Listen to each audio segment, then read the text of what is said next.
La classe virtuelle synchrone est une innovation de l'Université Laval en matière de formation à distance. Ce service de cours en ligne permet un enseignement aussi dynamique que celui donné dans une salle de classe. Gabrielle Lachance a tenté l'expérience. Les cours à distance ont évolué depuis 25 ans. Des travaux envoyés par la poste aux séances télévisées, il est maintenant possible d'assister à ces cours devant son ordinateur. Les professeurs peuvent enseigner même s'ils sont à l'étranger et les étudiants peuvent réécouter leurs séances en tout temps.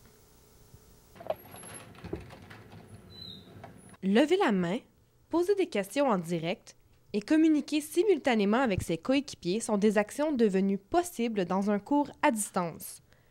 Le conseiller en formation de l'Université Laval, M. Claude Potvin, a mis en place une plateforme virtuelle offrant les mêmes possibilités qu'un cours traditionnel. Selon lui, cette innovation diffère des autres méthodes de formation à distance. Alors, c'est sûr que la qualité de base, c'est la communication, l'interaction entre les étudiants, la collaboration entre les étudiants. Ça, c'est quelque chose qui était vraiment très difficile avant. Le logiciel permet aussi aux étudiants d'établir des liens sociaux avec leurs collègues de classe virtuels.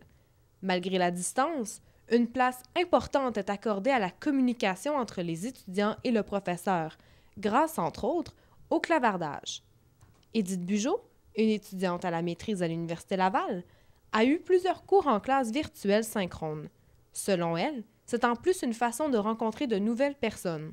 Puis on trouve des gens avec qui on a des atomes crochus, on échange des adresses pour MSN, puis on discute avec les autres personnes sans même les avoir jamais vues en présentiel avant. Ça va très bien à ce niveau-là.